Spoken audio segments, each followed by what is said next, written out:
ओम नमो नारायण। आज हम नारद मुनि की कथा सुनते हैं। शिव पुराण में नारद मुनि की कथा का वर्णन है, जिसके अनुसार एक समय ब्रह्मा के पुत्र और परम ज्ञानी देवर्षि नारद मोह के वशीभूत हो गए थे। एक बार नारद मुनि तपस्या करने हिमालय पहुँचे। वहाँ के गंगा तट पे एक अत्यंत सुंदर और रमणीक स्थान था। वह देखकर उस स्थान पर समाधि में लीन हो गए। नारद मुनि के इस प्रकार तप करने की सूचना जब देवराज इंद्र को मिली तो वे सोचने लगे कि हो न हो नारद मुनि इंद्र पद लेने के उद्देश्य से ही इतनी कठिन तपस्या कर रहे हैं। ऐसा सोचकर उन्होंने नारद मुनि की तपस्या में विघ्न डालने के उद्देश्य से कामदेव को बुलाया और उनको आज्ञा दी कि किसी भी प्रकार नारद मुनि की तपस्या भंग करो। कामदेव तुरंत अपने सारे अस्त्र शस्त्रों के साथ उस स्थान पर पहुँचे जहाँ नारद मुनि समाधि में लीन थे, और उन्होंने नारद मुनि की तपस्या भंग करने का सब प्रकार से यत्न किया, परंतु नारद मुनि पर उसका कोई प्रभाव नहीं पड़ा। अंत में निराश होकर कामदेव वापस लौट गए। सूत जी कहते हैं कि जो नारद मुनि पर कामदेव का कोई प्रभाव नहीं पड़ा, उसका कारण ये था कि उसी स्थान पर एक समय भगवान शिव ने तपस्या की थी और कामदेव को अपने तीसरे नेत्र से भस्म कर दिया था।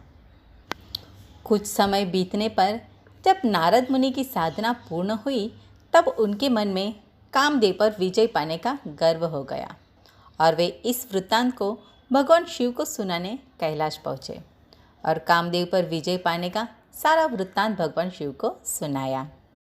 ये सुनकर भक्तवत्सल भगवान शिव, जो नारद के कामदेव पर विजय का कारण जानते थे, वो बोले, हे नारद, तुम मुझे अत्यंत प्रिय हो, इसलिए तुम्हें ये शिक्षा दे रहा हूँ कि इस घटना के विषय में किसी और के पास चर्चा मत करना और इसे गुप्त रखना।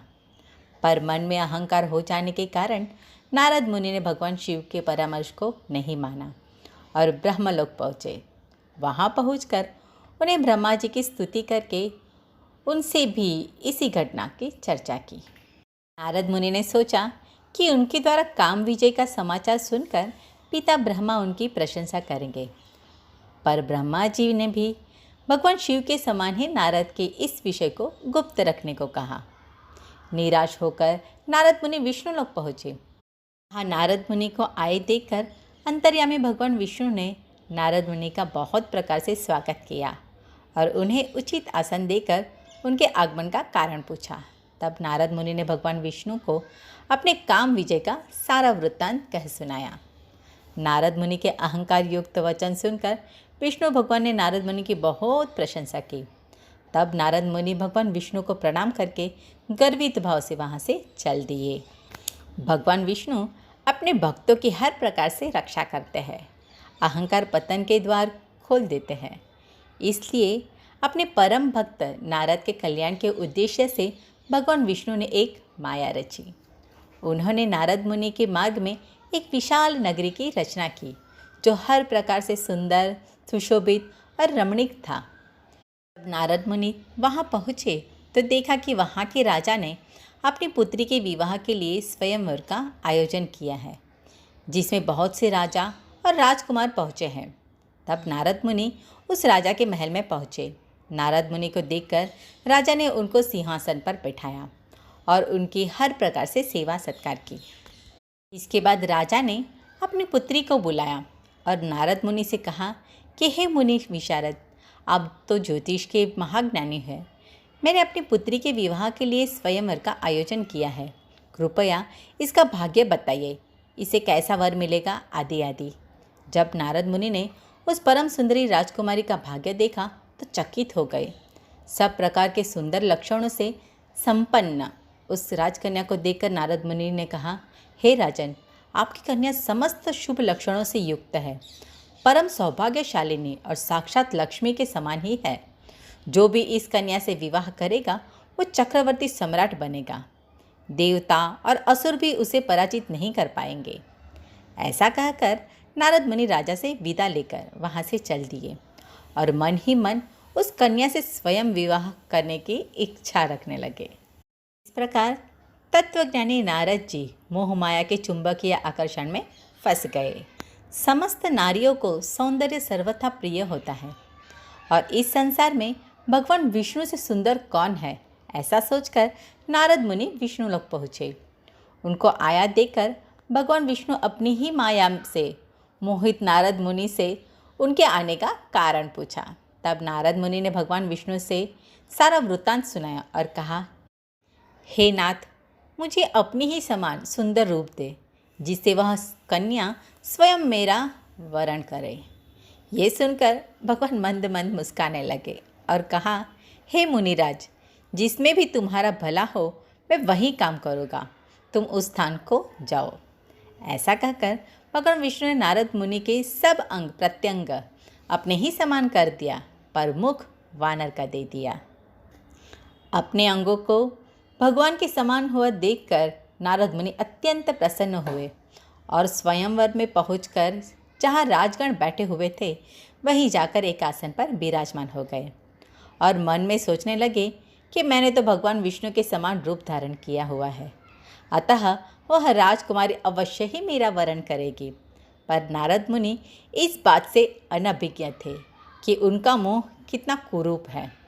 वहाँ नारद मुनि की रक्षा के लिए विष्णु भगवान ने अपने 2 पार्षद भेजे थे, जो ब्राह्मण का रूप धरकर नारद मुनि के पास ही बैठ गए। वे दोनों पार्षद मुनि को उनके वास्तविक स्वरूप का भेद बताने के लिए आपस में बातचीत करते हुए नारद मुनि की हंसी उड़ाने लगे। पर काम विह्वल नारद मुनि ने उनकी बातों पर ध्यान नहीं दिया और राजकुमारी के आने की प्रतीक्षा करने लगे। थोड़ी देर बाद राजकुमारी स्त्रियों से घिरी हुई वरमाला लेकर उस मंडप में आई और अपने इच्छानुसार वर को ढूंढते हुए उस सभा में भ्रमण करने लगी। नारद मुनि के वानर रूपी मुख को देखकर वह राजकन्या कुपित हो गई और आगे बढ़ गई। पूरी सभा में अपने मन के अनुसार वर को न पाकर वह कन्या दुखी हो गई। इतने में उस सभा में भगवान विष्णु प्रकट हुए। विष्णु भगवान को देखकर वह राजकन्या अत्यंत प्रसन्न हुई और वरमाला उनके गले में डाल दिया। विष्णु भगवान उस कन्या को साथ लेकर तुरंत वहाँ से अंतर्ध्यान हो गए और अपने लोग चले गए। ये देखकर नारद मुनि के मन में बहुत क्रोध हुआ। तब भगवान के भेजे हुए ब्राह्मण रूपधारी पार्षदों ने नारद मुनि को आईने में अपना मुंह देखने को कहा। अपना वास्तविक स्वरूप देखकर नारद मुनि के क्रोध की सीमा न रही और उन्होंने उन दोनों पार्षदों को राक्षस हो जाने का श्राप दे दिया और स्वयं क्रोध की अग्नि में जलते हुए विष्णुलोक पहुँचे। वह कन्या वास्तव में स्वयं महालक्ष्मी ही थी, पर काम रूपी मेघ ने उनका ज्ञानी रूपी सूर्य को ढक दिया था, जिसके कारण नारद मोह माया के इस भेद को समझ नहीं पाए और क्रोधावश भगवान विष्णु को दुर्वचन सुनाने लगे और श्राप देते हुए कहा, हे विष्णु, आपने मेरे साथ छल किया है, मुझे वानर का रूप दे दिया है और स्वयं इस कन्या का वरण कर लिया है। आपके कारण जिस प्रकार मैं स्त्री के लिए व्याकुल हुआ हूँ, उसी प्रकार आप भी मनुष्य रूप में धरती पर जन्म लेंगे और स्त्री वियोग का दुख प्राप्त करेंगे। अज्ञान से मोहित हुए नारद मुनि ने जब भगवान विष्णु को श्राप दे दिया, तब मायापति ने नारद मुनि को शांत किया और अपनी माया को खींच लिया। माया के हटते ही नारद मुनि को पहले के समान ही ज्ञान हो गया और उन्हें अपने करने पर अत्यंत पश्चाताप होने लगा और बार बार अपनी निंदा करते हुए भगवान के चरणों में गिर पड़े और कहने लगे, हे नारायण, कामवश मोहित होकर मैंने ये क्या कर दिया? मैंने आपको श्राप भी दे दिया। हे लक्ष्मीपति, मेरे वचनों को मिथ्या कर दीजिए। तब भगवान बोले, हे मुनिश्रेष्ठ, ये सब जो हुआ वह भगवान शिव की ही माया है, जो तुमने मद में आकर उनकी बात नहीं मानी, उसी के कारण ये सब हुआ। पर तुम्हारे श्राप में भी जगत का कल्याण छुपा हुआ है। तुम्हारे श्राप के कारण ही आज मेरे रामावतार का बीजारोपण हो गया। नारद मुनि के श्राप के कारण ही भगवान विष्णु के दोनों पार्षद रावण और कुंभकर्ण के रूप में पृथ्वी पर राक्षस रूप में जन्म लिए और स्वयं भगवान विष्णु ने राम अवतार लेकर उनको मुक्ति दिलाई। राम अवतार में भगवान विष्णु को नारद मुनि के श्राप के कारण स्त्री वियोग का दुख भी झेलना पड़ा। ओम नमो नारायण। अगर यह बात आप तक पहुंचाने में समर्थ हुई हूँ तो के करिश्मा कथा चैनल को ज़रूर सब्सक्राइब करें, लाइक करें और शेयर करें ताकि आने वाली हर नोटिफिकेशन आप तक पहुंच सके। धन्यवाद।